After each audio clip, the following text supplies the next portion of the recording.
éminent notable de la cour royale, la princesse, mon enfant bientôt, mesdames, messieurs, en haute citoyenneté et grades respectifs, humblement, je vais simplement vous décliner le contenu de notre journée, ici, à l'occasion de la tenue de cet atelier, sur la préparation de l'inscription du dossier du Ngouan au patrimoine de l'humanité. Il s'agira à l'occasion d'un échange entre les experts dans l'ensemble et les participants qui sont pour la plupart les membres de la communauté Bamoun, qui sont pour un poste ou un autre responsables dans le déroulé du Ngouan que nous voulons célébrer à partir d'aujourd'hui dans son processus d'inscription au patrimoine immatériel de l'humanité. Donc, mesdames, messieurs, selon le programme qui est décliné, que chacun a, j'espère, devant lui, nous allons immédiatement commencer par l'exécution de l'hymne national. Merci. Merci.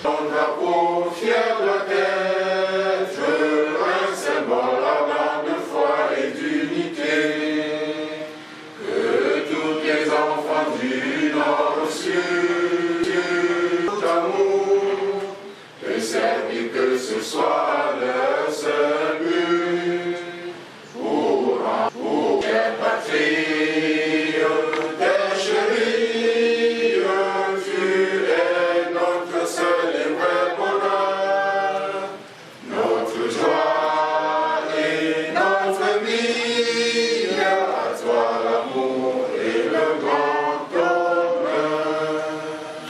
Merci. Ensuite, les travaux proprement dit vont démarrer avec la présentation de l'atelier aux participants. À la suite, nous aurons la présentation de la convention 2020 dans le processus d'inscription.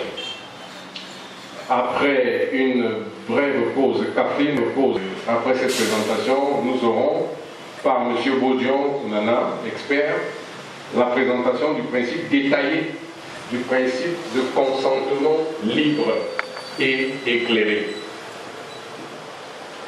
qui sera donc suivi par l'élaboration par les participants des recommandations du présentateur. Tout de suite, écoutez le mot de bienvenue. Et le Monsieur le sous-préfet de l'arrondissement de Fouman, Monsieur le représentant, Monsieur le maire de la commune de Fouman, Monsieur le directeur du patrimoine culturel immatériel, Madame la sous-directrice du patrimoine culturel immatériel, Monsieur le délégué régional des arts et de la culture pour l'Ouest, Son Altesse Royale Montmafon Rabiat Chute, Son Altesse Montmafon Chute, Rabiat Joya, autorités religieuses et politiques, chers participants en bon rang et grade confondus. Il m'échoit l'honneur de prendre la parole devant vous au nom de Sa Majesté le Sultan Roi des Bamou, non seulement pour vous souhaiter une heureuse et chaleureuse bienvenue dans la salle mythique et polyvalente de la fondation éponyme, la fondation Montmafon Rabiat Joya, mais également pour témoigner ma sincère satisfaction quant à la tenue de ces travaux marquant le lancement opérationnel véritable de la préparation du dossier du Ngouel pour son inscription au registre du patrimoine culturel et matériel de l'humanité. Mesdames et messieurs, le Ngouel est un événement original qui se célèbre tous les 2 ans à Fouman. Le sultan roi des Bamou et son peuple a toujours eu comme principal souci depuis plusieurs décennies l'inscription du Ngouel au patrimoine culturel et matériel de l'humanité par l'UNESCO. Car ce grand festival mobilise tous les 2 ans la communauté Fouman. Son audience est évaluée à plusieurs centaines de milliers de personnes. Mais le terme Ngouel n'évoque pas seulement une fête. Il traduit un ensemble de réalités traditionnelles chez les Bamou. Mesdames et messieurs, ce premier atelier relatif au dossier du Ngouel est l'aboutissement d'un long parcours acharné auquel plusieurs personnes ont sacrifié de leur temps, leurs moyens financiers, moraux et intellectuels.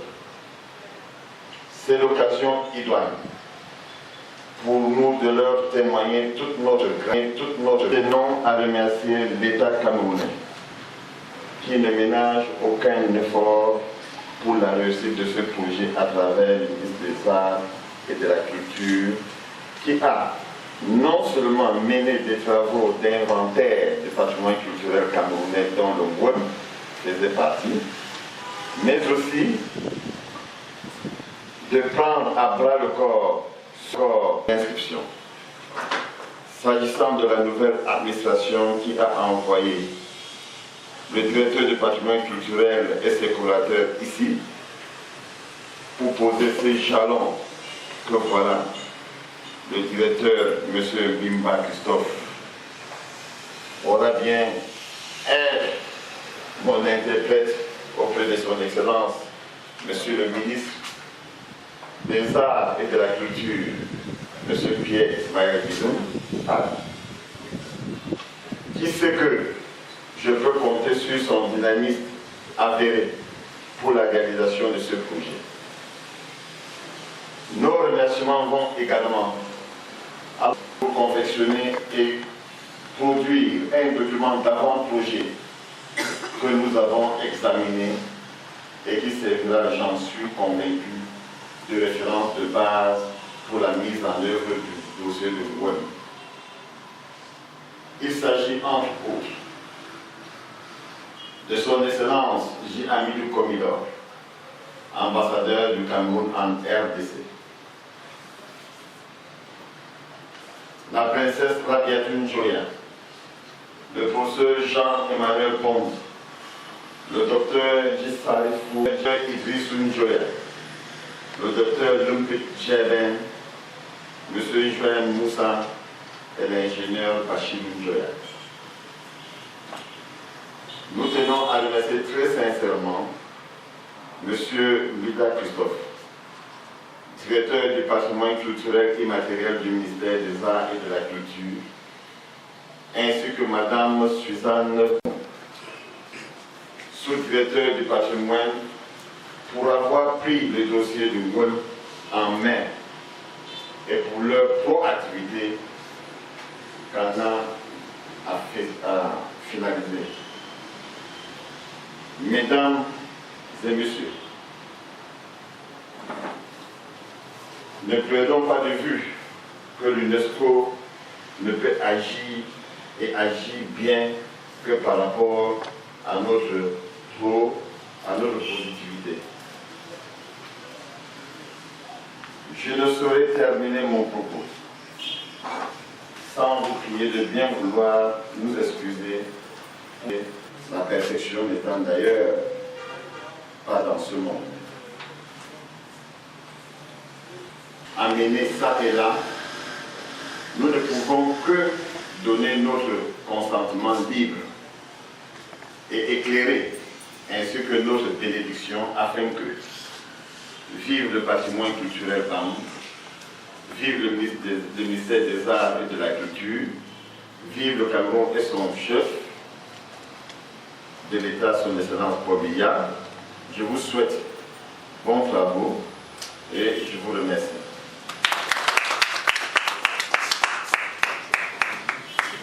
Travailler dans le travail d'apprêtement du dossier d'inscription du Ngouem. Et immédiatement, j'ai l'honneur d'introduire en ce moment l'intervention, l'allocution de M. le délégué régional des Arts et de la Culture, représentant du ministre des Arts et de la Culture. Princesse, distingués invités, mesdames et messieurs en haut rang, titre et qualité, c'est pour moi un agréable devoir d'être ici ce jour dans cette salle pour présider au nom de M. le ministre des Arts et de la Culture au lancement de l'atelier relatif à l'inscription, au processus d'inscription du Ngouem sur la liste représentative du patrimoine immatériel de l'UNESCO. Mais avant toute chose, permettez-moi de m'acquitter d'un agréable devoir, celui d'exprimer à M. le ministre des Arts et de la Culture, avec déférence, nos profondes gratitude et respect pour m'avoir permis d'être là et d'être son représentant. Et je voudrais également, par la même lancée, remercier Sa Majesté, la princesse, toute la communauté, les efforts qui ne cessent de faire pour que le monde ce riche patrimoine immatériel du peuple Bamoun, mais je dirais le Ngoun, c'est le riche patrimoine immatériel du peuple camerounais. Voilà pourquoi le ministère des Arts et de la Culture et le gouvernement s'est engagé à faire de Ngoun le patrimoine à inscrire en premier lieu sur la liste indicative de l'UNESCO. Distingués invités, point n'est plus à la tergiversation. De Bamoun qui ont accepté volontairement de se mettre résolument ensemble avec le gouvernement camerounais pour que ce processus puisse aboutir. Nous devions cultiver la connivence, nous devions cultiver la solidarité, nous devions cultiver la complémentarité pour que le processus puisse aller très vite et que nous puissions également ouvrir les portes à d'autres secteurs de l'immatériel dans notre pays, car notre pays est riche et varié. Sur ce, je voulais déclarer ouvert ces ateliers au nom de son Excellence, le Dr Pierre Ismaël Bidouba, ministre des Arts et de la Culture. L'atelier ouvert, je dois dire, l'atelier relatif au processus de l'inscription du Ngoun sur la liste représentative de l'UNESCO. Bon travail et je vous remercie.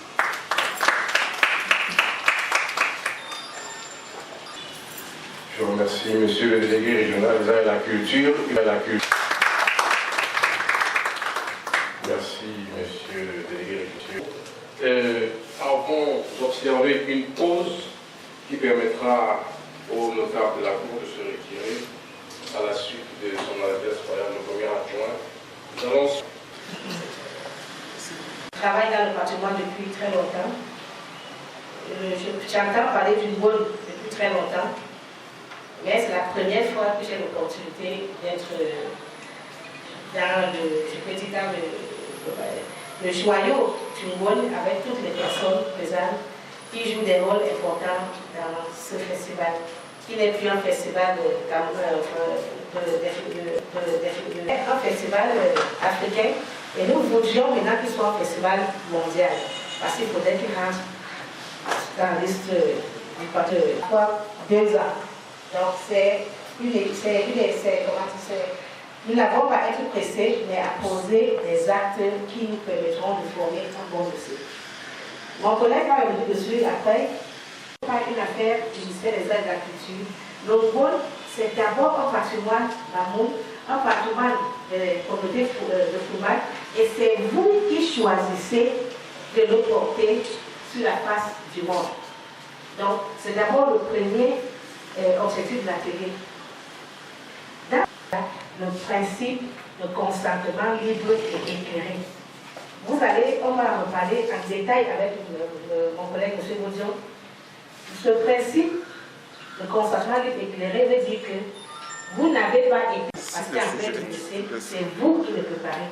Nous le portons, nous vous accompagnons, mais c'est vous qui donnerez toutes les informations qui devront être portées à la face du monde. L'objectif de l'atelier est également la sensibilisation. Savoir que le monde n'est plus notre affaire à nous, mais il sera et pouvoir avoir l'ouverture d'esprit, de s'ouvrir au monde et de pouvoir recevoir l'enrichissement qui pourrait en découler. Les enjeux du dossier sont très importants, on y reviendra. Classer un élément, c'est d'abord une fierté pour le Cameroun. La convention a été signée en 2003. Le Cameroun l'a ratifiée en 2012, mais en 2019, nous n'avons pas encore un élément classé patrimoine de l'humanité. Et le Cameroun a mis la priorité sur 2 éléments, le Ngoun et le Ngolo. Mais le Ngoun est davantage plus avancé. C'est la raison pour laquelle nous sommes là aujourd'hui. Donc, si nous travaillons bien, peut-être aurons-nous la chance que le Ngoun soit le premier élément que le Cameroun classera sur la liste de l'humanité du patrimoine mondial immatériel. Donc voilà pourquoi je vous demande, pendant cet atelier, de nous fournir tout ce que vous pouvez comme information et surtout, ce n'est qu'un premier atelier, ce n'est qu'une première atelier, ce n'est qu'une personne qui seront les participants de cet atelier, seront la base sur laquelle nous compterons pour la suite du processus.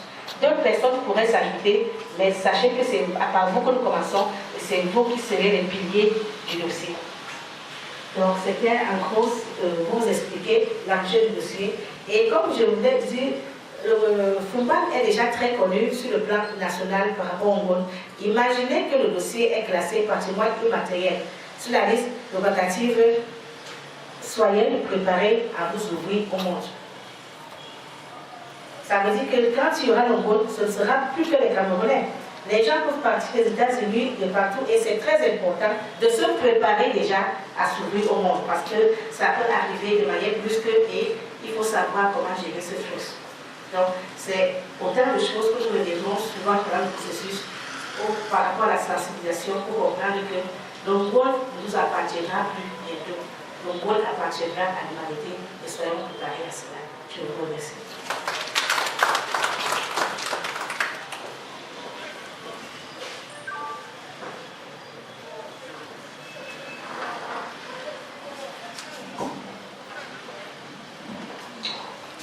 C'est la première dame qui intervenait depuis le début pour nous. Donc, je crois que nous sommes engagés ici, selon les propos de Madame Noro, à nous battre pour que tout soit mis en jeu afin que le Ngouane prenne la bonne distance qu'il faut pour son instruction. Je vous remercie. Par la suite, Travail et surtout, qui fait quoi dans le processus du Ngouane. Donc nous avons sollicité pour cet atelier les personnes qui sont actives ou qui sont impliquées, ou encore nous avons sollicité pour cet atelier les personnes qui sont impliquées dans le processus du monde ou les corps de métier qui sont impliqués dans surtout les corps de métier qui sont liés à l'immatériel. Parce qu'en fait, nous ne voulons pas que le monde, même s'il y a beaucoup de matériel, est d'abord immatériel. Les éléments qui sont là sont des supports pour l'immatériel. Donc, nous avons donc souhaité que ce soit ces personnes qui soient les personnes qui sont là ce soir, qui sont vraiment les personnes qui sont représentatives même du déroulement et la mise en place du monde. Donc, avec votre permission, nous allons nous présenter, je commence par moi-même. Je suis Madame Nomo. Et la Suzanne Chéry. Je suis sous-directeur du patrimoine culturel immatériel de la direction du patrimoine culturel au ministère des Arts et de la Culture. Voilà. Donc, nous pouvons commencer par le plus proche et puis on va faire du plus tard. Joga est secrétaire de la sous-commission scientifique pour le dossier d'inscription de vote sur le patrimoine culturel immatériel de l'humanité. Je suis Pétane Tchamba Adom. Je suis le représentant du président du foyer des enfants du roi Joël Ibrahim. Je le représente parce qu'il est aujourd'hui. Et je suis enseignant émérite.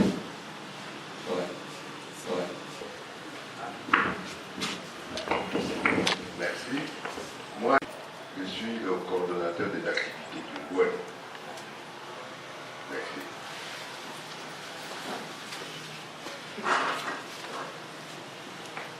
Bonjour à tout le monde.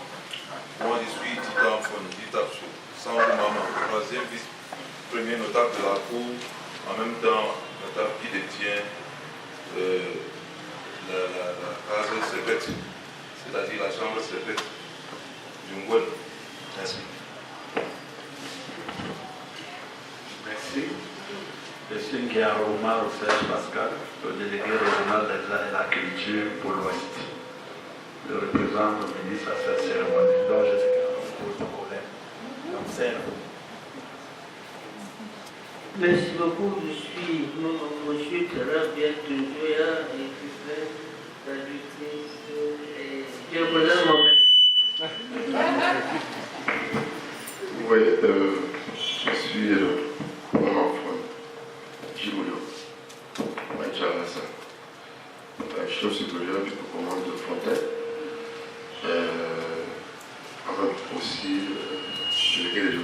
services de l'entreprise et le comité social d'artisanat de l'Ouest. Donc, nous avons vraiment le rôle de sensibiliser, de mobiliser et parfois représenter le ministre pour organiser les expositions artisanales pendant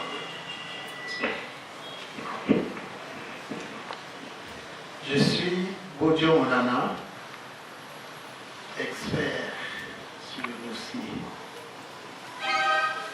Monsieur Bojo, je voudrais quand même me rappeler, Qui est Henri, délégué départemental des arts et de la culture du NUN, consultant auprès de Sa Majesté le Roi, consultant roi des Bamoun en affaires culturelles. Merci. Merci. Présidente du CETE, cercle de réflexion pour le développement du NUN. Merci du NUN. Gala Boni Justine, représentant du délégué départemental de l'éducation de base pour le NUN, conseiller pédagogique dans cette délégation. Je vous remercie. Je vous remercie. Bonjour à tous, je me nomme Ibrahim Mounir Monta. Je suis le coordonnateur national de l'action pour la promotion du multiculturalisme, des arts et des langues de culture nationale. Par ailleurs, président du club Chumon du NUN et sa diaspora, l'hymne national du Rwanda est toujours exécuté par nos élèves en Chumon. Merci. Bonjour à tous, c'est Mohamed Ouamadou Dalil, inspecteur de la documentation à la délégation des arts et de la culture du NUN. Merci. Merci. Good morning to everyone. I'm called Asol Lofri, controller of documentation at the dans le domaine de la culture et du patrimoine. Dans le domaine du patrimoine matériel, immatériel et naturel, diversité des expressions culturelles, des droits d'auteur.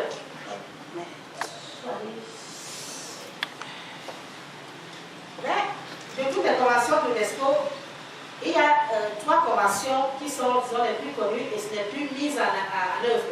Il y a la convention de 72 sur la protection du patrimoine culturel, du patrimoine mondial culturel et naturel.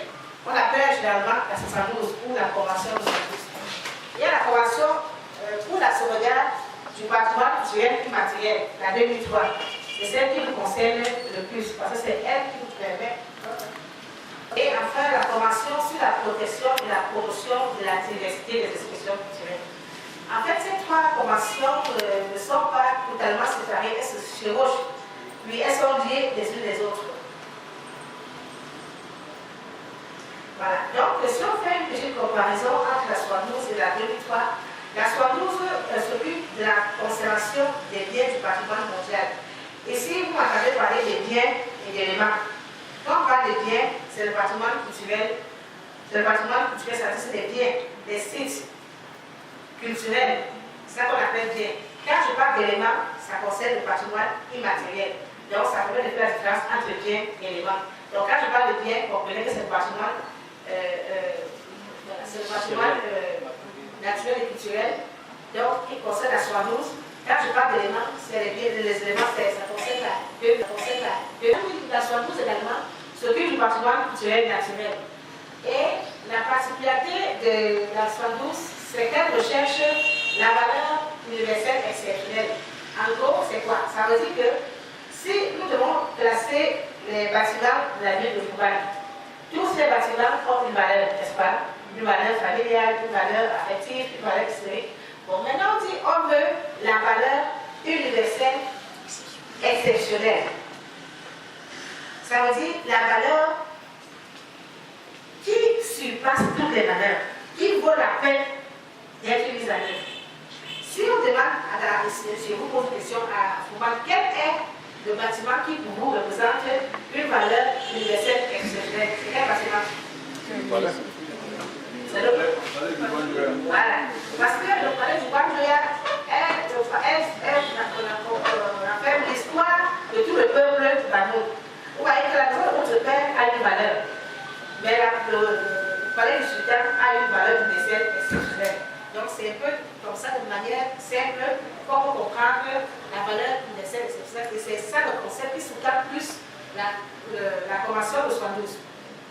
Et dans la 72, il y a aussi l'authenticité et l'intégrité qui aident à définir la valeur universelle et exceptionnelle. Ça veut dire que quoi?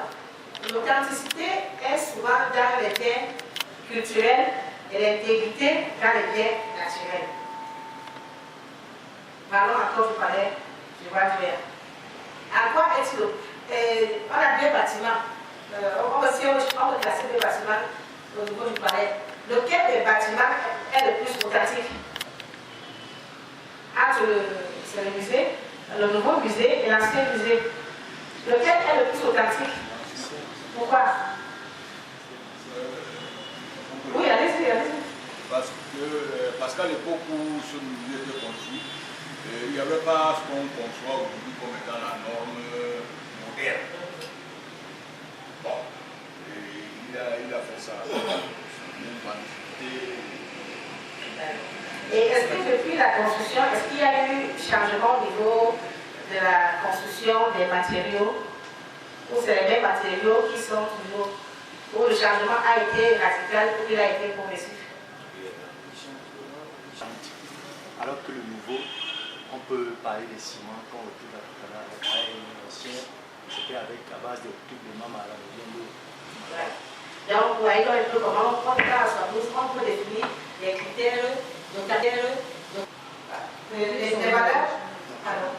les valeurs naturelles qui lui donnent même cette beauté naturelle.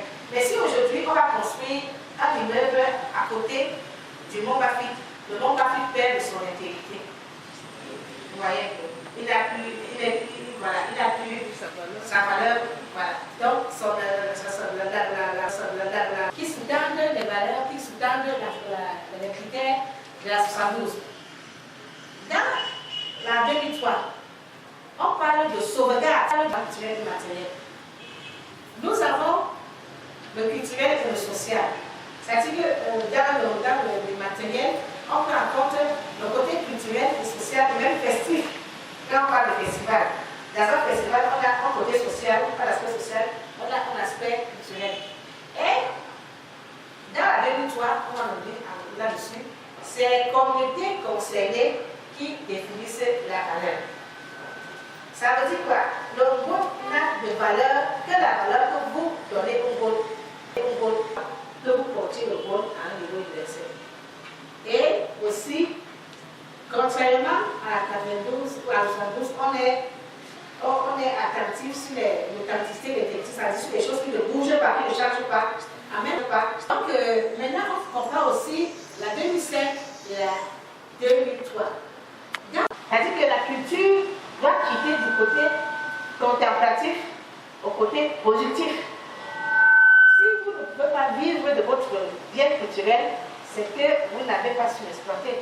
Donc la 2005 permet à la culture de quitter le côté contemplatif pour devenir une industrie, pour devenir productive et génératrice de moyens, éviter même les pratiques concernant l'activité. Le PCI est une pratique collective transmise de génération en génération.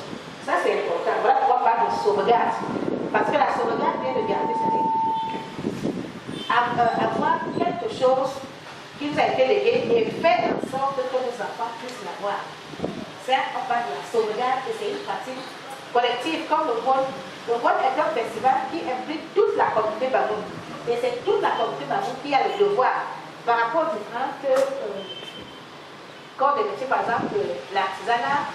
L'artisanat se transmet de famille, de génération à génération, de potier.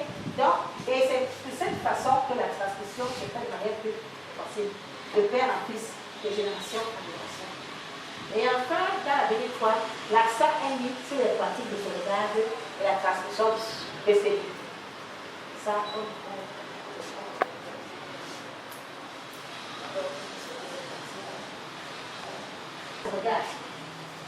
le respect, sensibilisation et appréciation mutuelle, coopération et assistance internationale.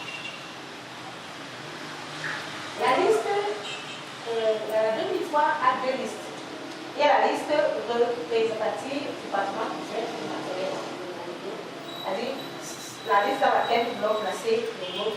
Et la liste du bâtiment culturel et matériel nécessita une sauvegarde urgente. Dans beaucoup de sociétés, nous avons des traditions, nous avons des valeurs qui sont en train de se perdre. Et on se rend compte que si rien n'est fait dans quelques années, il n'existera plus. Par exemple, moi je suis originaire du Sud-Cameroun, il y a beaucoup de pratiques que nous avons perdues comme ça. Nous avions par exemple des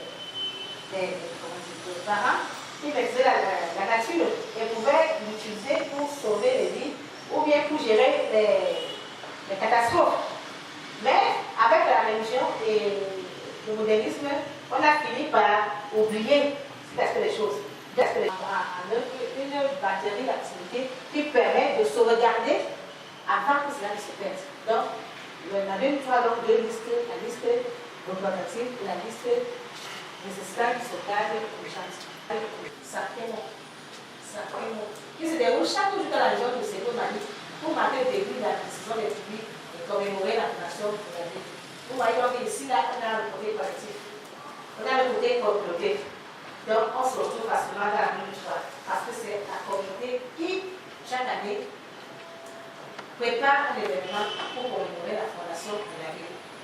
Cette dernière année, le nom du bâtiment du a dit vous faites de la reconnaissance passage de sa fonction et de son histoire. L'accent occasionnel de la création du lac Sacré. Vous voyez donc quand on peut participer à la transmission pour éviter qu'on ait le coup de la sauvegarde urgente. Voilà encore un autre exemple, le tango. Et les gens se font génération dansent le tango, mais c'est finalement ruraux.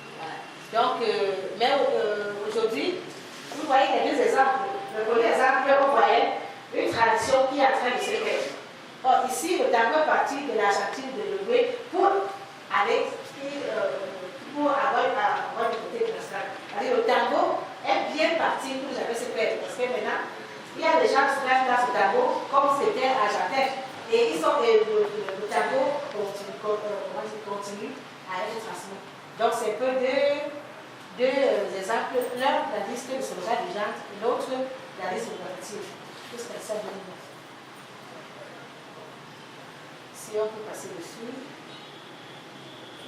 Là aussi, c'est pas. Bon, ça, c'est un peu en gros, mais ça ne nous concerne pas beaucoup. C'est les différents organes de la Convention qui sont chargés de la supervision, de l'organisation des textes, des événements.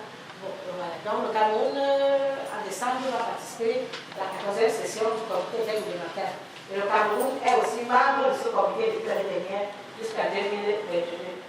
Donc, vous voyez pourquoi il faut que, comme chez nous, on accélère. Parce que là, maintenant, on est dans le comité, on a le pouvoir. Donc, il faut qu'on profite de ce pouvoir pour faire passer nos dossiers. Si on peut passer 2 dossiers en 4 ans, ce ne serait pas mauvais. Donc, voilà pourquoi il est vraiment important que nous puissions faire au sérieux pays qui sont membres. Et c'est les 24 pays-là qui décident de classer tel ou tel autre élément. Le Cameroun est membre donc depuis l'année dernière et nous voulons profiter de notre position parce qu'on ne peut se servir que lorsqu'on est soi-même en bonne position. Donc il est urgent que le Ngom que nous voulons présenter soit présenté pendant que nous sommes membres. Parce que là-bas, nous décidons, nous avons la position des décideurs. Ce n'est pas bien de venir quand c'est d'autres pays qui décident à notre place. Vous voyez donc pourquoi nous sommes en train de... Pourquoi vous devez prendre au sérieux cela tel que le Ngom soit le premier élément qui soit classé. Même si nous sortons du comité, on aura au moins classé un élément. Donc nous devons prendre ça au sérieux et nous mettre au travail. Elle a dit que c'est les communautés qui organisent le travail. Nous savons le dynamisme de la communauté Baboun et la communauté Tika en général, parce que le Ngom concerne pratiquement toute la communauté Tika. Et puisque ce festival s'ouvre aussi au Tika du Nord-Ouest, au Tika du Centre, au Tika de la Gamaroua. Je crois que c'est l'optique de ce festival. Et bientôt, comme vous l'avez dit dans la présentation, le Gaulle sera un événement national et international, même à la limite. Nous avons eu la chance d'avoir des témoignages d'un certain nombre de pays qui ont classé des événements culturels comme cela. Vous avez dit que le Gaulle attire souvent combien de personnes ici? À peu près 100 000, 200 350 000. Si le jour où on signale que le Gaulle est classé patrimoine de l'humanité, le prochain Gaulle, ce sera multiplié par 10. Multiplié par 10 le nombre de personnes qui viendront. Et vous allez voir qu'à partir du Gaulle, on aura un aéroport ici à Sambana. À partir du Gaulle, même les routes qui vont desservir le Noun seront aménagées parce qu'il faudrait qu'on essaie d'organiser le pays qui doit recevoir des touristes venant de ici, des autres pays lors de cette célébration. Donc, c'est quelque chose de sérieux. Nous devons prendre cela au sérieux. Et nous verrons qu'à partir de cet événement, le Noun sera un pôle de développement de notre pays. Voilà, c'est un peu ce que je voulais ajouter dans la présentation qu'elle a faite. Mais je voudrais vous amener une formation en insistant sur l'importance de la société civile, la communauté dans le processus de qui montent et portent le dossier et vont le présenter. Parce qu'on a souvent, si le dossier d'une bonne est monté, l'organisation d'une bonne va désigner des gens qui vont le défendre au comité où on aura à présenter ce dossier. Parce qu'on se dit, ce sont ces communautés qui sont détentrices du patrimoine culturel concerné et qui peuvent mieux l'expliquer. Et pour bien expliquer, il faut connaître le patrimoine. Ce n'est pas elle, Madame Nomo, qui peut défendre le groupe.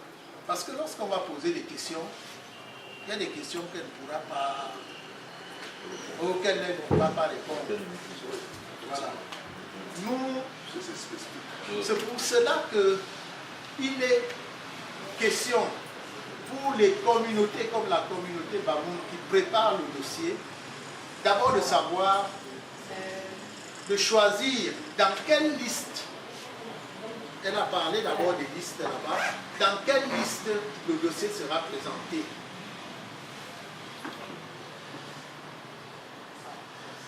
Oui, présenter cet événement culturel, cette fête populaire du Gaulle. Est-ce dans la liste représentative? Est-ce dans la liste de sauvegarde urgente? On n'a jamais défini cela. À partir de cet atelier, nous devons savoir dans quelle liste nous allons placer le Gaulle. Lorsque nous aurons décidé la liste où nous allons présenter le dossier du Gaulle, alors à ce moment, nous mettons en branle les communautés détentrices de savoir-faire et de toutes les expressions culturelles qui se font pendant le Gaulle. C'est pour cela que lorsqu'on préparait ce dossier, nous avons proposé à ceux qui préparaient le dossier de faire intervenir les personnes par corporation. Parce que le Gaulle, ce n'est pas seulement la fête. Il y a beaucoup de choses qui se font pendant le festival. Il y a un ensemble de personnes qui interviennent pendant le festival. Je prends un exemple, les sculpteurs qui présentent les masques et autres, des objets d'art. Oui. Ces sculpteurs devaient se retrouver dans la préparation du dossier. Nous avons les femmes qui préparent la nourriture, le japche, avec l'art culinaire. Elles doivent se retrouver dans la préparation du dossier. Parce que c'est tout cet ensemble-là qui fait la beauté et qui fait l'attirance du festival. Donc, pendant que nous allons travailler, nous devons d'abord recenser tout ce qui intervient dans la préparation du bowl et avoir ces représentations dans la préparation du dossier. C'est à partir de cela, et chacune de ces corporations devra tenir des réunions de sensibilisation avec tous les participants à cette fête qui est une grande fête pour le département et même pour le pays. Vous voyez donc que cela demande une mobilisation de toutes les communautés. Mais comme on ne peut pas un certain nombre de choses, de prendre des procès-verbaux, prendre des dossiers et assez long dans la 2003 parce qu'elle implique toutes les composantes qui s'expriment dans l'événement culturel que nous avons à présenter. Et même tout ce qui, on va même apprendre, comme dans le cas du Nord ici, les maires, parce que les maires participent aussi à l'organisation de ces festivals. Donc ils doivent aussi être, les conseils municipaux doivent être aussi représentés. On va aussi, et j'ai très bien apprécié qu'on ait appelé le représentant du ministère de l'Éducation de base. Comme elle a dit, le Ngoni est un patrimoine immatériel dont la transmission doit être assurée.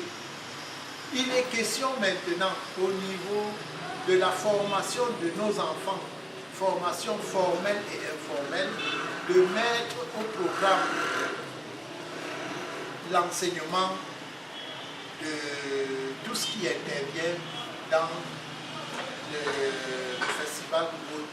Ce n'est qu'à partir de cela qu'on prendra au sérieux le dossier du Ngoni. Et j'ai encore suivi qu'il y a un représentant de l'Institut des Beaux-Arts. Ça rentre aussi dans la pérennisation de ce festival. C'est pour dire que dans ce département, on a tous les atouts pour le classement du festival. La formation peut être assurée.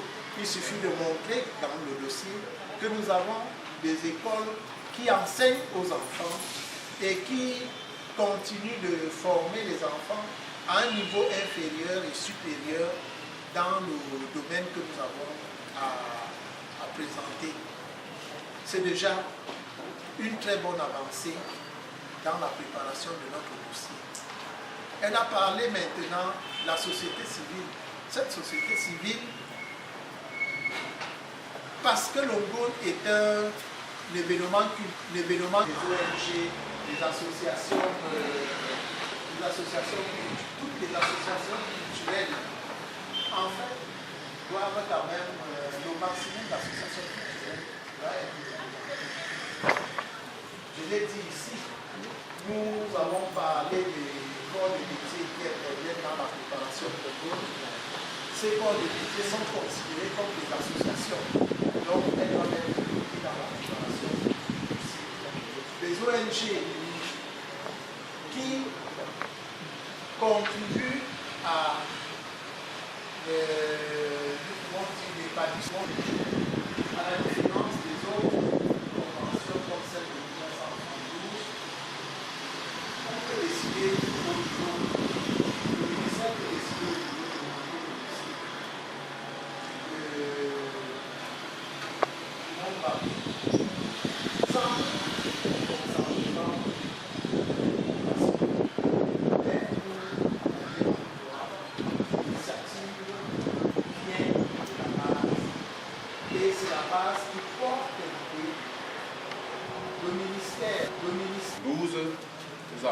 comme à la maternelle, nous traitons des biens. Nous traitons des biens, c'est-à-dire du matériel. Si nous disons par exemple la fondation Mon Enfant est un patrimoine culturel, c'est un bien culturel. Maintenant, si nous parlons de la préparation d'une japche, c'est un savoir-faire qui est donc un élément culturel et qui relève donc de la Convention 2003. Voilà l'essentiel que nous devons retenir de la différence entre la Convention 112 et la Convention 2003. Évidemment, elle a aussi cité la Convention 2005 qui nous pousse à comprendre que désormais, nous devons finir par faire de l'élément culturel, du patrimoine culturel, soit matériel, soit immatériel, un bien économique ou bien une source de rentrée de devises. Évidemment, chacun d'entre nous vit pour améliorer son bien-être. Donc, si le bien culturel ou l'élément culturel peut faire des rentrées de devises, c'est que c'est une très bonne chose. Et dans l'évolution de la présentation de la Convention 2003, elle a présenté deux articles essentiels que sont l'article 17 et l'article 16.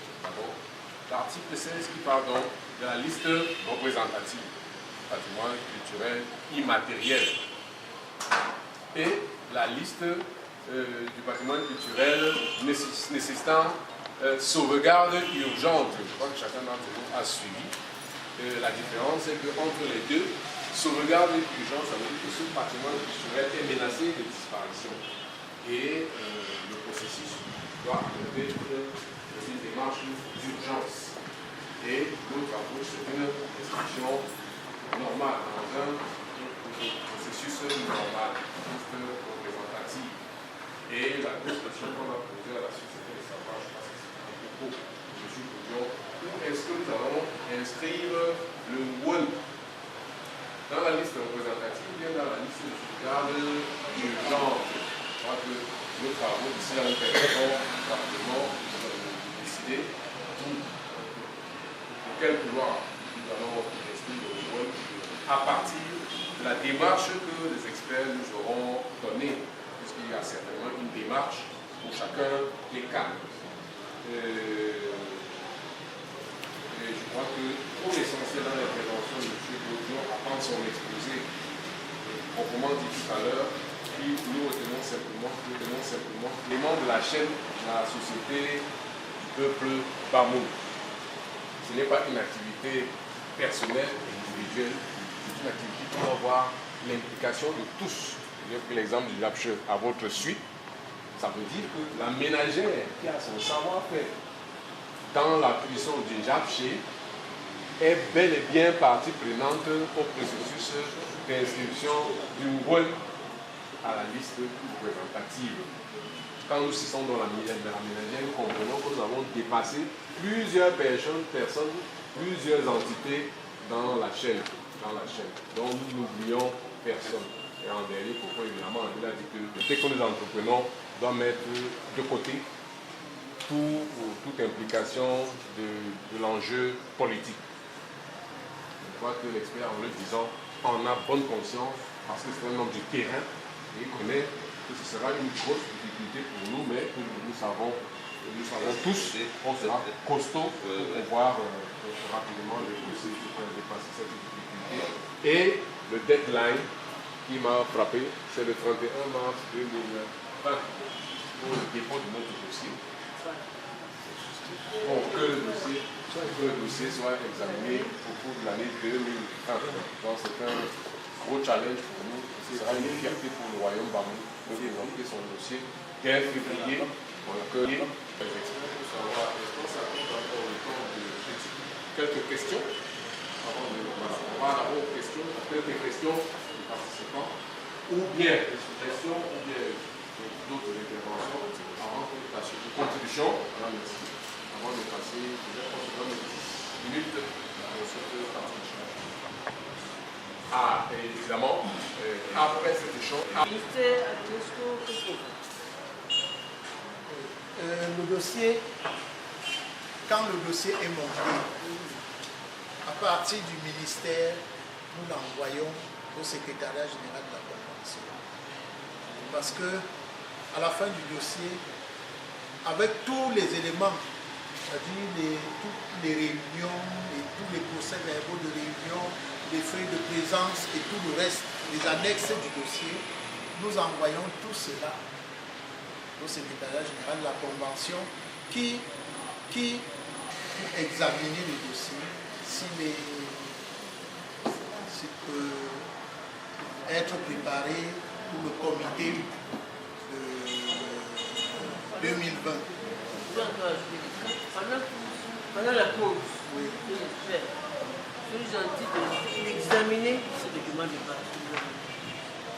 Et voir qu'est-ce qu'il faut encore ajouter. Nous allons faire d'autres réunions, bien entendu. Mais c'est vous qui allez dans quelle direction vous partez et ce qu'il ne faut pas faire. Qu'est-ce qu'il faut ajouter à ça? En son temps, j'avais examiné ce dossier qui m'avait été donné par l'UNESCO, le bureau UNESCO Yaoundé. Et il y a presque tout là-dedans. Parce que si vous voyez le formulaire lui-même, c'est un petit... Le formulaire n'est même pas très difficile à remplir. Il n'est même pas difficile à remplir. Mais c'est les autres éléments-là. Comme je vous ai dit, par exemple, le consentement. Je n'ai vu aucun consentement ici. Voilà. Or, les consentements sont très très importants. Nous allons parler de ça tout à l'heure, après la pause. Il y a l'exposé sur ça. Nous avons dit le consentement. Nous avons aussi les images. Chaque fois qu'on se réunit, faites comme on est en train de faire là. Avec même les vidéos, oui, qu'on interviewe même les gens. Et qu'on voit même, par exemple, les corps de métier, quand on dit, je prends le cas de l'art culinaire, qu'on voit comment des femmes s'organisent là et organisent un atelier. Et ça c'est très important, comme nous l'avons dit. Comme nous l'avons dit, il faut qu'il y ait une session d'art culinaire, en formation en art culinaire, préparatoire au festival. On invite quelques enfants et on filme tout cela. C'est ça qui est important pour le dossier. C'est pas le formulaire. On n'examine même pas le formulaire là. C'est les autres éléments annexes là qu'on examine. Les vidéos, les reportages, les documentaires que vous faites. C'est ça.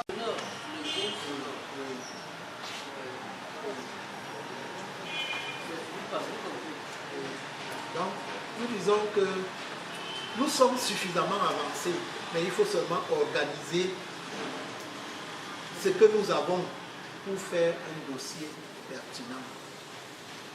Et il est aussi important de poser la question, quand on vient vous donner, on vient voir quoi?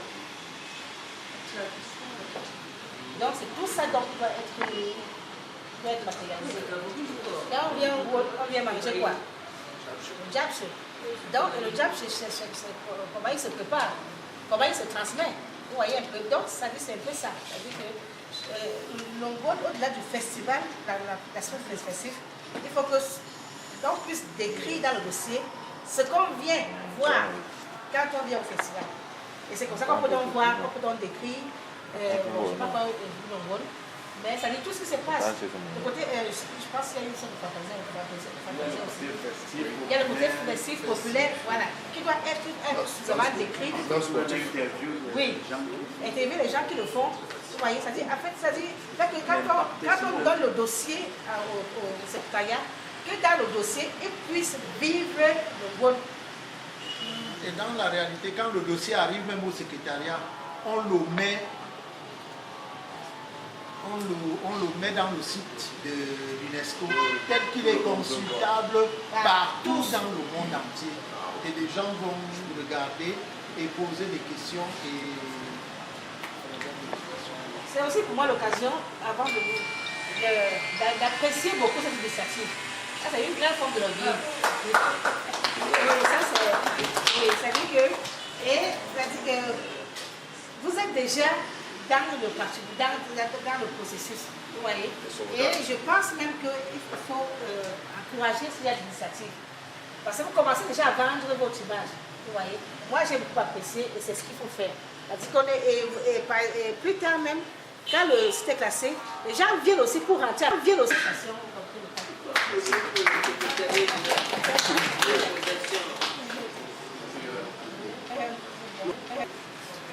parlé de la définition de la liste d'inscription. Bon, moi, je donne de participation. Je peux plutôt anticiper en disant que si nous sommes là, c'est parce qu'on veut sauver la vie de notre culture. Et je crois que ça sera plutôt une recette, même une année, de parler plutôt de la responsabilité urgente, de la sauvegarde urgente de notre culture, de ce monde. Parce que vous voyez, nous sommes dans la cité des arts. Et lorsqu'on parle de la cité des arts, c'est mieux qu'à Fouba qu'on parle de l'industrie artisanale. Et cette industrie artisanale qui vient d'une technique bien connue, de la scie perdue. La technique qui participe de l'histoire même du peuple d'amour. C'est la scie perdue qui permet la fabrication des objets en bronze. Et qui est utilisée par les Occidentaux, les touristes occidentaux. Vous savez tous que là, c'est l'artisanat, l'objet d'art, c'est la représentation culturelle d'une localité. On ne parle pas de lien pour produire une œuvre. Donc vous voyez que si nous mettons, si on arrive à obtenir le but, c'est-à-dire que le but visé, c'est-à-dire que l'inscription au patrimoine immatériel de l'UNESCO, je pense que ça sera une fierté non seulement personnelle du Bamou, et de deux maintenant. Il y aura beaucoup de devises, vous avez d'ailleurs relevé ça. On aura beaucoup de devises qui vont être captées parce que les artisans vont produire beaucoup. Et ça va apporter beaucoup de clients et qui vont on a beaucoup de. Et là maintenant vous voyez un peu, ce n'est pas seulement de l'art. Quand on parle de l'art, on ne voit pas seulement de l'artisanat, c'est de l'art. On voit maintenant l'artisanat de production, l'artisanat de services aussi. Donc nous, vraiment, nous sommes là, on va s'y mettre ensemble. Donc, pour booster l'économie de notre région, vous avez même la convention 2007. Nous allons... D'accord, c'est extrêmement chaud. Oui, c'est à la fois une question et une suggestion. Une question à l'endroit du comité d'experts. Parce que lorsqu'on nous dit que c'est une opportunité unique avec la présence du Cameroun au sein du comité d'évaluation international pour l'inscription des éléments qui rentrent dans le patrimoine intérieur, le patrimoine culturel immatériel, il va donc falloir saisir cette opportunité pour intégrer l'ensemble des éléments phares de la communauté Bamoun. Est-ce que la constitution de ce dossier peut adopter une approche intégrée? Qu'est-ce que j'entends par approche intégrée? Parce que chez nous, les Bamoun, intégré. Qu'est-ce que j'entends par approche intégrée? Parce que le Mwen est comme un espace total. Et il y a beaucoup de choses chez nous, les Bamoun, qui méritent également une valorisation internationale. Je voudrais parler par exemple du Choumam. Le Choumam aurait pu faire l'objet d'un autre dossier pour son inscription au patrimoine immatériel. Le grand notable, et le régional a parlé tout à l'heure par exemple de la technique de la scie perdue qu'on utilise pour la cire perdue. La cire perdue. Vous avez également d'autres éléments comme le syncrétisme Nwankota, qui est une sorte de religion syncrétiste, oui, inventée par le roi Joa. On a beaucoup d'autres éléments comme ça majeurs qui auraient pu faire l'objet de dossiers spécifiques. Bon, maintenant, est-ce que dans le montage, parce qu'on n'aura pas toujours cette opportunité où le Cameroun sera représenté au comité international d'évaluation pour présenter des dossiers spécifiques. Maintenant, est-ce que le montage de ce dossier peut adopter une approche intégrée où tous ces éléments majeurs peuvent être recensés et attachés, agrégés autour du Ngouane pour faire l'objet de cette valorisation internationale? Est-ce que ça c'est possible? Si c'est possible, ce que, sous l'autorité de la princesse qui dirige ce groupe de travail, je voudrais suggérer vraiment que ce soit l'approche. Qu'on recense les éléments phares qui sont nombreux et qui ont un enjeu de valorisation internationale pour les agréger autour du Ngouane, parce qu'on n'aura pas toujours d'autres opportunités pour présenter plusieurs dossiers. Le cas du Chumom, il est vraiment illustratif, parce que le Chumom, en lui seul, a un retentissement international, aurait pu faire l'objet d'un dossier spécifique. Maintenant, comment est-ce qu'on peut le combiner avec le Ngouane et combiner les autres éléments avec le Ngouane pour que l'unique opportunité qui se présente devant nous fasse l'objet de présentation d'un dossier qui soit un peu intégral. Voilà un peu mon raisonnement pour le sujet.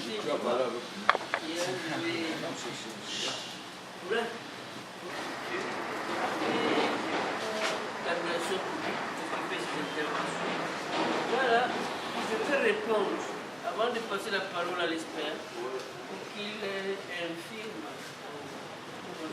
à sa manière à ce que je vous dis. Le culture chumon, si nous le mêlons en Ngouane, c'est une perte pour les Bamou. Il faut prendre le dossier Ngouane en tant que tel, rien que Ngouane tout seul. On n'a pas dit que le Cameroun ne peut présenter qu'un seul dossier tous les 10 ans.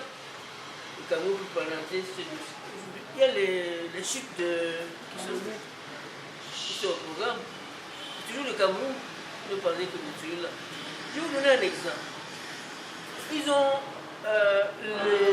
la rumba congolaise. La rumba congolaise a été inscrite au patrimoine. Rumba congolaise, tout seul. Vous pensez que les Congolais n'ont pas que la rumba? Ils ont fait ce dossier-là. Je ne sais pas ce qu'ils vont faire encore demain ou après-demain, dans 10 ans, dans 20 ans. Je dis que quand j'ai commencé à faire ce dossier, je me suis rendu auprès de la master communautaire. Il a parlé comme vous a parlé. Il dit que nous sommes hors sujet. On nous a parlé du Ngouane, restons sur le Ngouane qui est déjà immense, multidimensionnel, etc. Quand nous aurons fini Ngouane, on n'est pas frustré les Chumon. Le Chumon, nous allons à Gabou, on va faire le même travail, ça va être 10 ans ou 20 ans. Et ça, en plus, on doit accueillir Babou. Il y a le Chumon, il y a le Ngouane. Mais c'est le Cameroun, hein. C'est le Cameroun. Dans mon esprit, si on prend le Chumon, les pieds à la on met ça, c'est une perte. C'est une perte. Nous n'avons pas, je veux dire, je ne sais pas comment dire, il va mélanger les choses qu'on ne mélange pas. Donc, gérons le bois d'abord, et plus tard, on passera au tournement de Chumon. Si Dieu nous permet. Est-ce qu'on peut dire en fait, c'est juste un petit argument. Juste un petit argument pour qu'on sent qu'au-delà il y a quand même des sous-bassements. Voilà. Donc, ce n'est pas que c'est juste... Mais je vous lirai ça, il y a ça. Ok, bon, voilà. Je vais juste poser une question. De quelle manière le Chumon est lié au monde? Mais en quoi le Chumon est lié au monde? Majesté, tu réponds. Majesté, tu réponds. Par exemple, on change l'hymne national en Chumon. Et je pense que ça pourrait être un élément culturel qui pourrait faire partie du tourisme.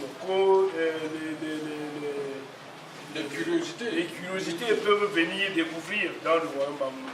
Et je pense aussi qu'on peut montrer cet aspect-là. C'est-à-dire, vous avez parlé des documentations, des films qu'on peut mettre en annexe dans le dossier, qu'on peut projeter au niveau de l'UNESCO, pour montrer ces différentes valeurs culturelles. C'est-à-dire, voilà l'ouverture du Ngouane, il y a l'exécution de l'hymne national qui est faite en Chumon. On peut aussi montrer même une salle où on enseigne même cette écriture, cet alphabet-là, en un laps de temps. On peut, ainsi de suite, pour montrer que si on vient en football, on ne va pas se gêner. Il y a des choses à voir et avant. Oui, on peut agencer, agrémenter. Voilà. Avant propos que fasse cette audition cheminement opérationnel. Et il y a un numéro 6, une voile et l'écriture à Kaou. Fait par Dr Mbema. C'est dedans. Mais on n'en a pas fait un cas particulièrement. Et dedans, la réponse à la question que vous avez posée est dedans. Comment est-ce que nous avons fait pour combiner le Agaoukou avec par rapport au moins? Voilà. Je demande la parole à suggérer. Est-ce qu'il y a un mal à ce que dans la présentation du dossier Ngwen, le CHUMOM, pour l'instant, vienne aider à renforcer le dossier Ngwen, qui n'exclut pas que demain, tel que vous l'avez dit, que demain, il soit une reprise d'un projet d'inscription de CHUMOM en lui-même. C'est-à-dire que le CHUMOM est avec nous dans le Ngwen pour marcher, mais le lendemain, du fait de sa valeur intrinsèque, le CHUMOM, qu'il reprenne aussi un pouvoir d'inscription. Bon, moi je voudrais... Parce que le Ngwen est un ensemble. On présente l'ensemble et on ressort de cet ensemble un certain nombre d'éléments par exemple, cette langue-là participe de l'enseignement, de la transmission du patrimoine culturel plus jeune. C'est-à-dire que là, c'est très important. C'est à partir de cette langue-là que la transmission s'effectue. Et ça respecte encore les canevas de notre... On a dit par exemple la technique de droit en cours.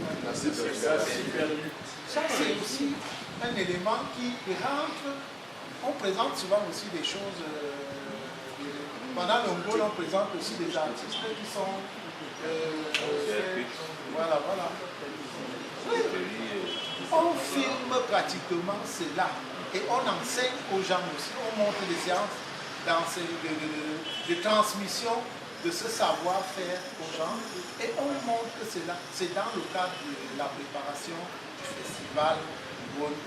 Et on saura que pendant qu'on prépare le festival Ngwen, on pourra voir les danses, on pourra voir l'art culinaire, on pourra voir la formation des jeunes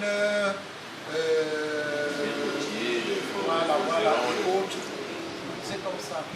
Et puis même dans le livre Mona Oscar, on peut créer pour montrer que voilà comment Doya, avant l'arrivée du blanc, a parlé du mot en écriture, pas mot d'écriture. C'est même que cela doit se passer, ça se passera ici, puisque c'est vous qui conduisez.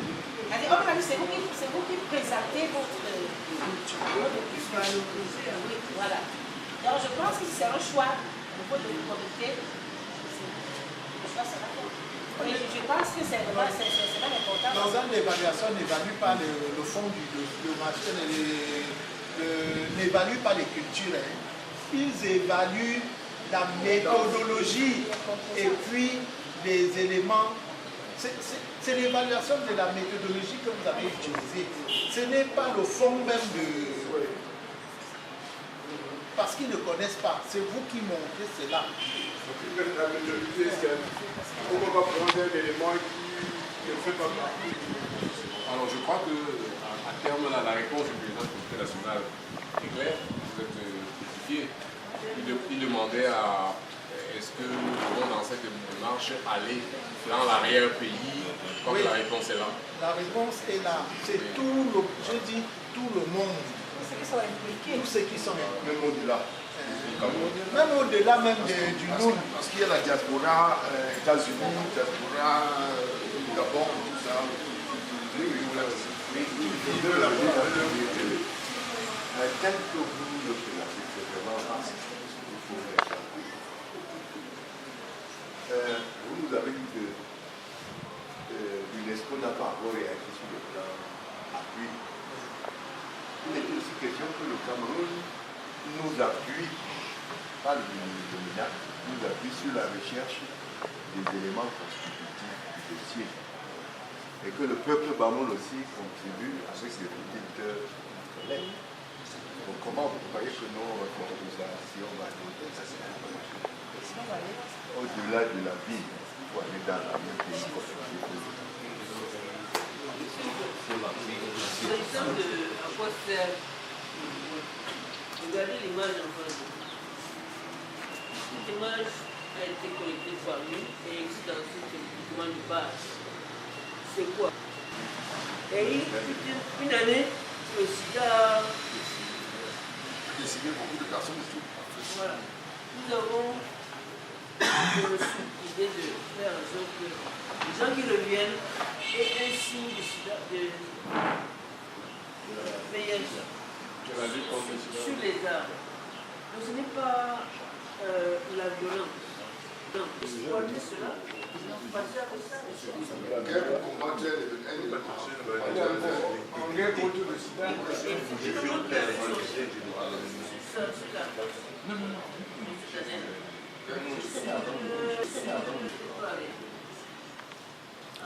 Merci. Merci. Vraiment, si vous permettez, le plus gros est en train d'arriver ce soir. Mais c'est bien, ça. Le foisonnement d'idées là démontre que tout à l'heure qu'il y aura de la matière.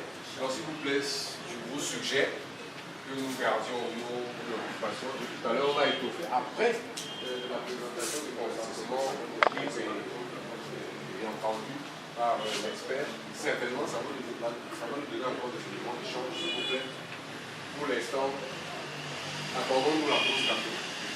Merci beaucoup. On applaudit pour tout le monde. De l'humanité. En effet, cela fait plus d'une dizaine d'années que la communauté bamoul souhaite et travaille pour une reconnaissance mondiale et internationale du Ngwen. Au-delà donc de son caractère festif et culturel, le Ngwen, c'est un grand moment de rassemblement, de communion et d'échange économique. On a parlé tout à l'heure de l'économie culturelle entre les fils et filles du terroir avec leurs hôtes autour du pouvoir traditionnel. Alors, depuis la fondation du royaume bamoul, qui remonte en 1394, le Ngwen était un événement annuel permanent chez les Bamouls. Et l'histoire rapporte que la fête du Ngwen a souffert d'un passage à vide vers le XXe siècle. En effet, les autorités coloniales françaises, notamment, ont interdit la célébration du Ngwen en 1924 sous le règne du roi Njoya, le 17e souverain de la dynastie charrière. Alors, sous embargo depuis lors et menacé de disparition, le Ngwen ressurgit 2 décennies plus tard, sous le règne du roi Sédou Djimolu. Et l'élan de renaissance ainsi amorcé s'est installé sous le sultan Ibrahim Bongo Njoya, l'actuel roi des Bamouls, qui entreprit dans la restauration définitive du Ngwen.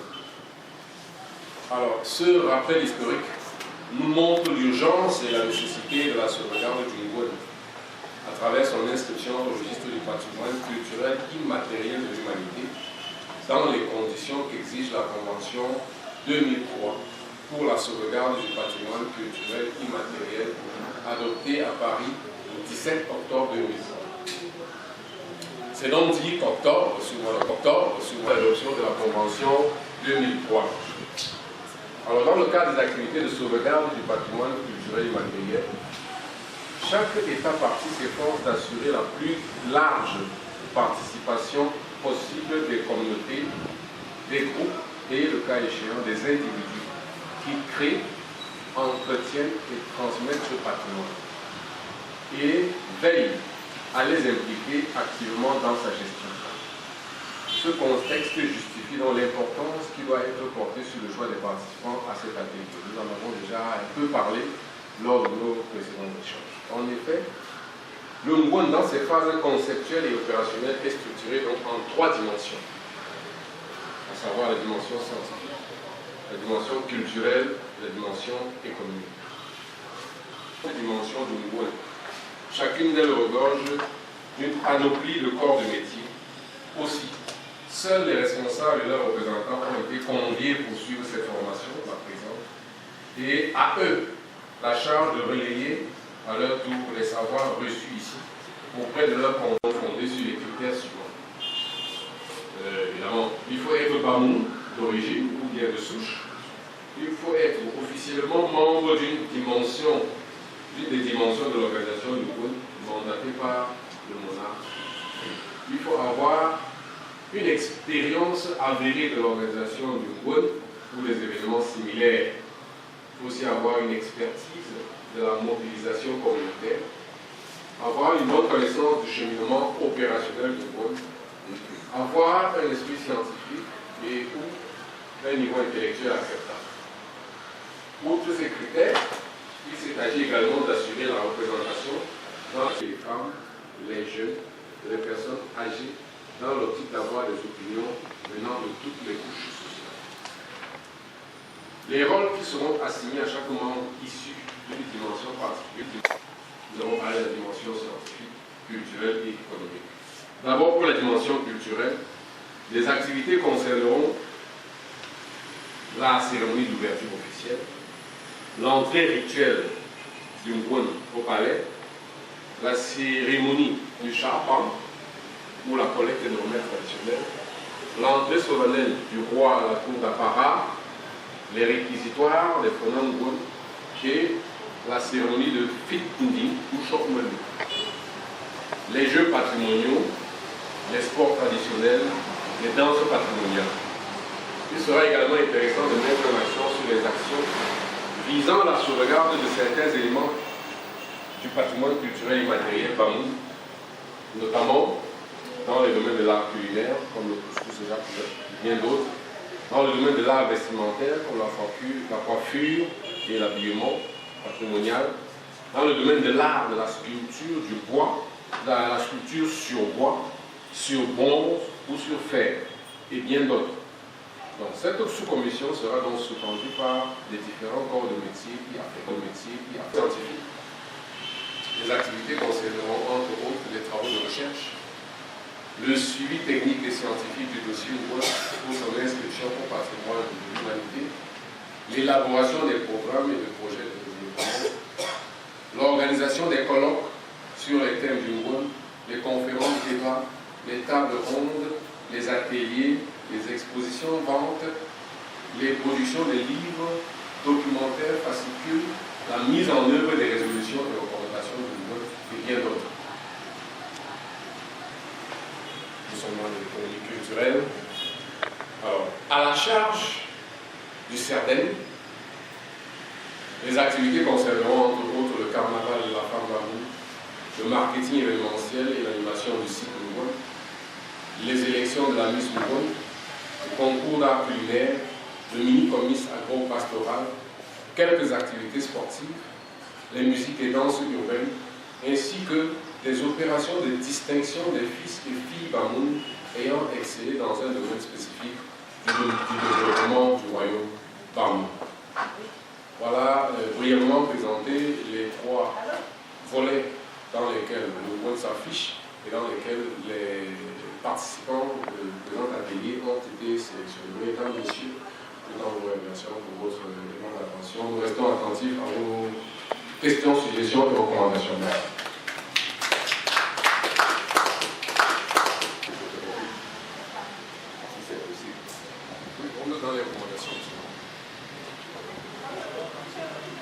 Je pense que nous allons tous, à la fin de notre atelier, arrêter un certain nombre de choses de manière consensuelle. Donc, de tout ce que nous faisons là, nous allons arrêter un certain nombre de choses pour la suite des ateliers et de tout ce qui va dans la préparation du dossier. Donc, il était question pour moi de parler du principe détaillé du consentement libre, préalable et éclairé. C'est les termes qui sont utilisés par l'UNESCO. Consentement libre d'abord, préalable et éclairé.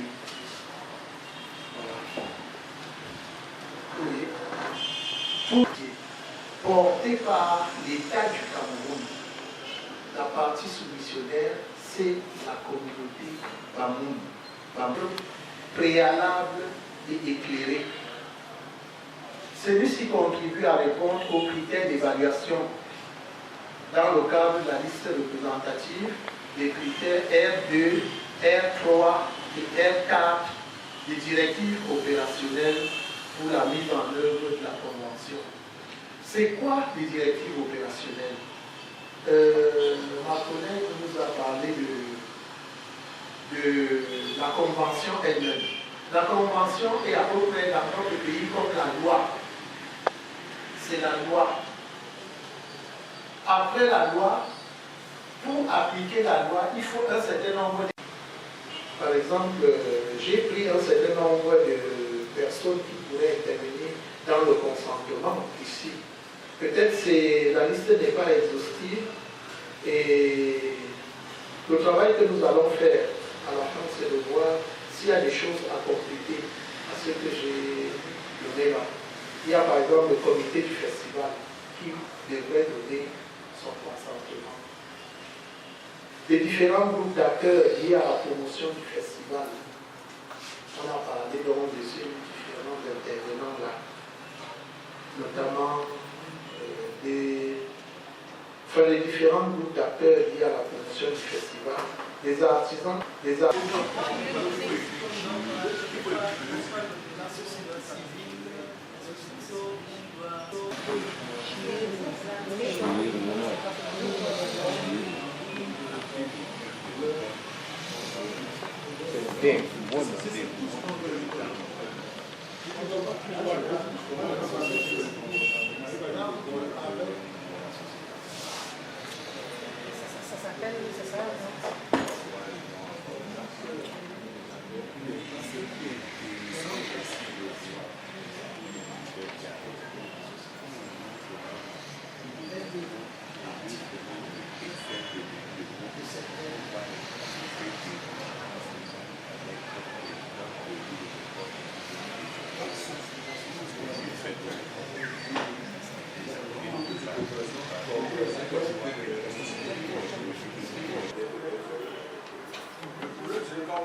C'est bon. C'est bon. Bon, merci beaucoup à Kanamam de nous donner cette opportunité. En tant que responsable, moi j'appelle toujours ça la gardienne du temple de la Fondation Princesse Mouamfoula Biakidoya, nous avons l'honneur et le privilège d'abriter cet atelier, ce tout premier de son genre sur la préparation du dossier du Gouane pour sa candidature à l'inscription du patrimoine immatériel de l'humanité. C'est un vieux dossier.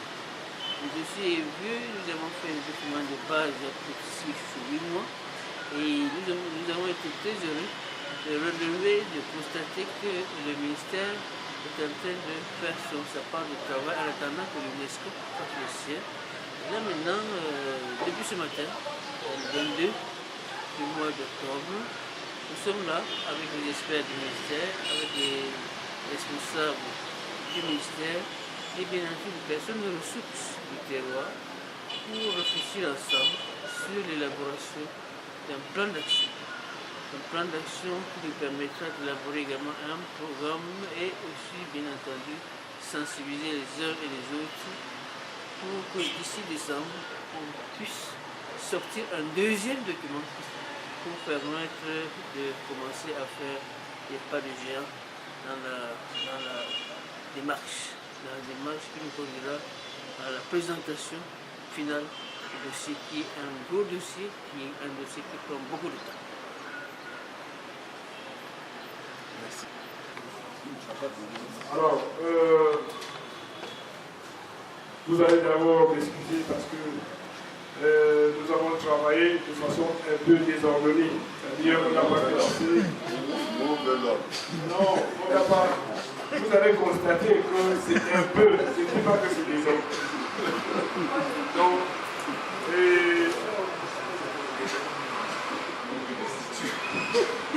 d'accord, bon, je suis en train de dire ce que je pense.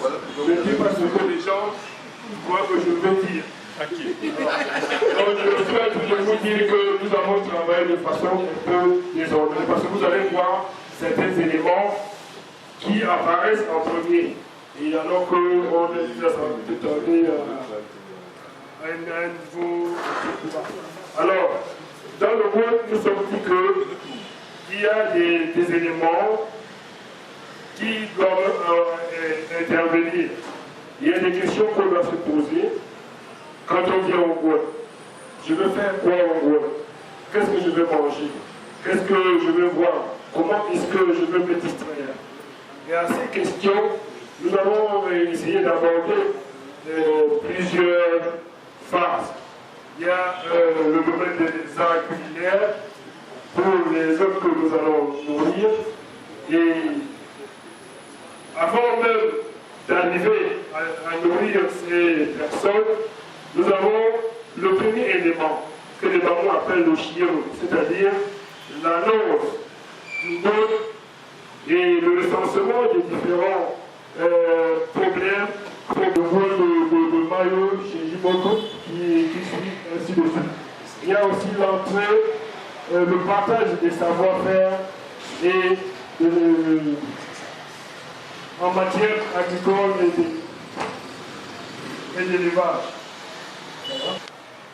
Nous avons fait un groupe dans un tableau comportant 36 cases afin que cela soit facile de lecture et d'exploitation. Dans la première colonne, nous avons numéro, ensuite action, ensuite activité, ensuite intervenant, puis période et résultat attendu. Une espèce d'évaluation à mi-parcours. Bon, d'aucuns se demanderaient qu'est-ce que nous entendons par action, les différents éléments qui constituent une action. Au 1, nous avons indiqué comme action l'identification des différents corps de métier. Pour ce faire, on a prévu comme activité la consultation des archives des précédents WON et le recensement des nouvelles corporations. Consulter les archives du précédent WON, c'était pour lister les différents métiers. Et comme le monde évolue, on a prévu également de recenser les nouvelles corporations. Comme intervenants, tous ceux du comité sont concernés. La période, nous avons mis la date d'aujourd'hui, parce que ça peut se faire à même jour, que ce soit demain après-demain, bon, c'est un titre indicatif. Et comme évaluation, donc résultat attendu, c'est qu'au sortir de ce travail-là, de ces activités-là, nous ayons la liste de tous les corps de métiers connus. est pratiquée dans le monde. Au numéro 2, nous avons arrêté la périodicité des rencontres des membres du comité. Nous avons dit que les intervenants sont naturellement tous les membres du comité et la période doit être hebdomadaire, une fois par semaine. Et comme résultat attendu, on doit déjà connaître le nombre de réunions tenues, naturellement assorti de rapport. Pour ma part, dans ce travail, la précision vaut la peine. La précision et maintenant la mise en œuvre de ce plan d'action, c'est-à-dire que l'exécution, sensibiliser les parties prenantes à respecter le planning qu'on s'est donné, parce que là c'est un défi, je pense. Merci. Oui, je m'appelle Bodjon Onana, je suis expert en patrimoine culturel immatériel. À la question que vous me posez, je dirais que l'Ongwon, comme événement festif, est déjà quelque chose de très important, qui apporte une contribution au niveau de la population locale. Et l'inscription de cet événement festif dans le patrimoine de l'humanité viendra booster l'économie du département. En termes économiques, vous verrez que nous allons passer peut-être de 200 000, comme on dit souvent, participants à la fête du Ngwon, à plus d'1 million de visiteurs, venant même de tout le monde entier. Dès lors que le festival Ngwon sera inscrit dans la liste de l'humanité, il va renflouer les devises qui vont circuler dans la ville de Fumban. Et l'inscription de ce patrimoine dans la liste de l'humanité permettra aussi le développement de la ville, avec bien sûr l'ouverture d'un aéroport ici à Fumban pour permettre aux touristes qui viendraient des Amériques, de l'Asie, de l'Europe, de venir assister au Ngwon, d'arriver dans de bonnes conditions. Et même l'axe, pourquoi pas, Bafoussam Fumban, qui sera un axe à la hauteur de notre pays. Étant donné que l'État du Cameroun aura aussi quelque chose à gagner à travers les taxes que ces touristes doivent payer dans les aéroports. Vous voyez un peu qu'à partir d'un élément culturel comme le Ngwon, nous pouvons avoir le développement de tout un pays à travers les devises que cet élément culturel apporte dans la méthode. Quelles sont vos attentes? Mes attentes, c'est d'abord la prise de conscience du rôle de la communauté dans le montage du dossier du Festival Ngwon.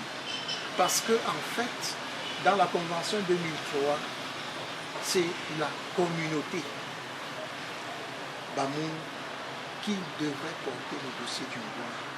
Ce n'est pas le ministère des Arts et de la Culture, ce n'est personne d'autre que cette communauté qui doit prendre conscience de l'importance de sa culture, qu'elle veut présenter au monde entier.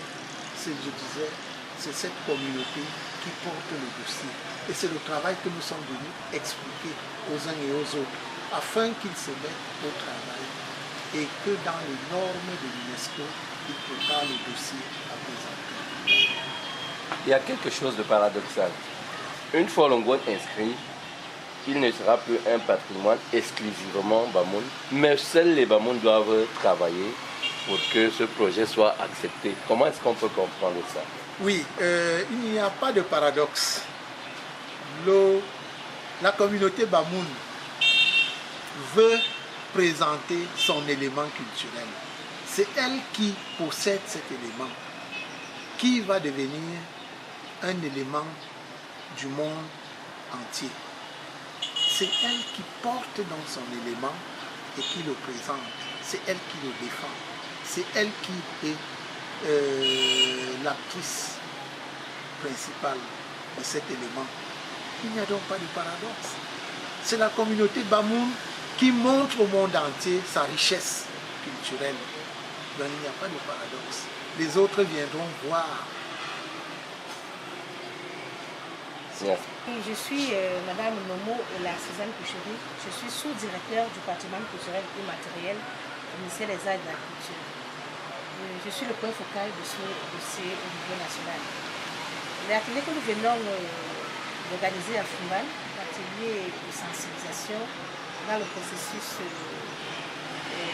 la préparation du dossier du Ngoon sur la liste du patrimoine culturel et immatériel de l'UNESCO est pour nous une grande satisfaction parce que c'était déjà pour nous un défi de commencer. Les populations ici sont assez sensibilisées, mais il fallait que le ministère pose un acte matériel. Et l'atelier a porté sur la maîtrise du principe du consentement libre et éclairé. C'est l'un des principes, ou sinon le principe le plus important dans le processus de préparation du dossier, parce que c'est là où les populations affirment leur volonté libre d'adhérer au projet et de participer à toutes les actions elles-mêmes qui porteront le dossier un jour à la table de solution de l'UNESCO.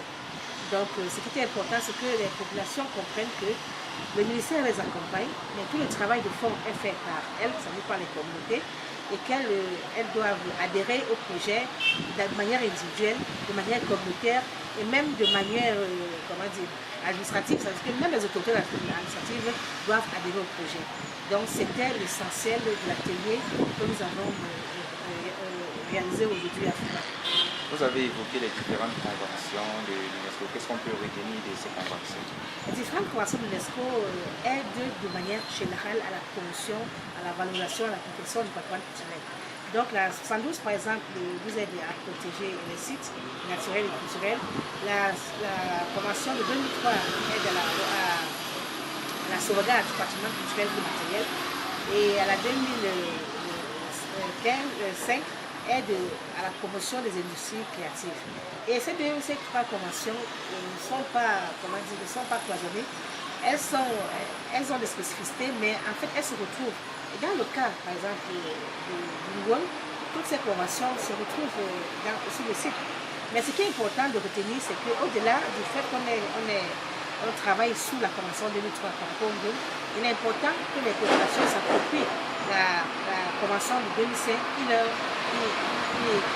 donne des guides, des orientations pour pouvoir faire d'un festival une industrie culturelle génératrice de revenus économiques pour la communauté, mais aussi un moyen efficace de réguler les fonds de la communauté. Et on l'a toujours dit, l'émergence, le président de la République voudrait atteindre l'émergence en 2035, et nous pensons que la culture est l'une des passerelles par lesquelles nous atteindrons l'émergence peut-être avant 2035. On aurait dû commencer par là, madame. C'est quoi déjà un patrimoine culturel? Le patrimoine culturel est un héritage que les populations et les communautés, ou qu'une communauté décide de léguer aux générations futures.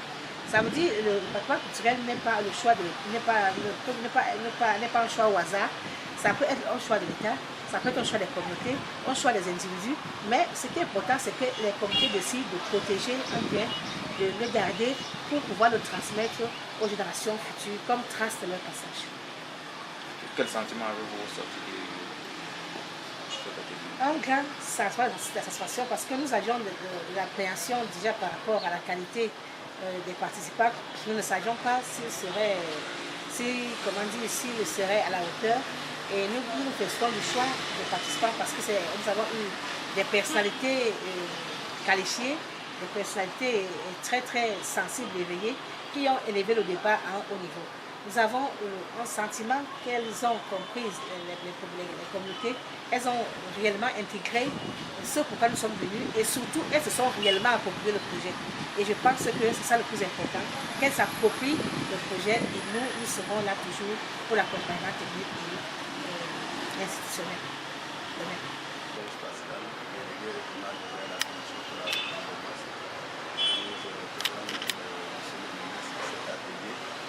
été ouvert ce jour pour le processus d'inscription de Ngoun sur la liste représentative de l'UNESCO.